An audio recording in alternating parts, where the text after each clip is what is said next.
Share 55, meeting first, hotel second. In the mid-90s, I was either en route to Verona via Frankfurt, or I was en route to Damascus via Frankfurt. But I had a layover in Frankfurt, and I called AA, feeling a sense of connection to AA, knowing that they had a meeting at the airport. It's the only meeting I know of held at an airport. I was told by Yuli, who answered the phone, that there was no meeting, but I could meet him for coffee. So we agreed to meet for coffee at that time, that day. He was in the company of a founding member of the Moscow group. That member was about my age, or younger. He was in his late 20s, and his name was Sergei. And the three of us met for coffee at the Frankfurt Intercontinental Hotel.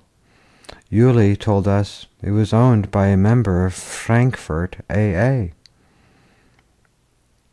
I was proud to be a member of this intercontinental group of AAers, a Russian, a German, an American, two of whom were roughly 30 years old, and to have the umbrella of the Intercontinental Hotel with its AA connection. There was a second AA hotel connection a decade or so later, this time in Ireland. I was staying on the French Riviera at the time, and I'd asked a travel agent to book a hotel in Dublin for me for a short overnight stay. She booked me into the Shelburne Hotel in the center of Dublin. Just before I left the Riviera, I was in an AA friend's apartment telling him of my upcoming trip. And suddenly he walked over to the other side of the living room and came back with a book he had written which featured the Shelburne Hotel on the first page.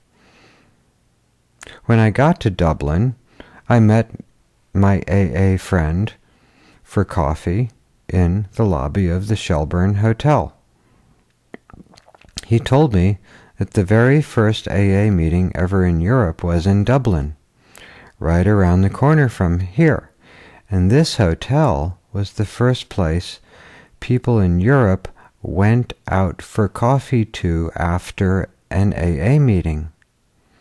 So here I am, having coffee with my Irish AA friend, sitting in the same place they did exactly 60 years later.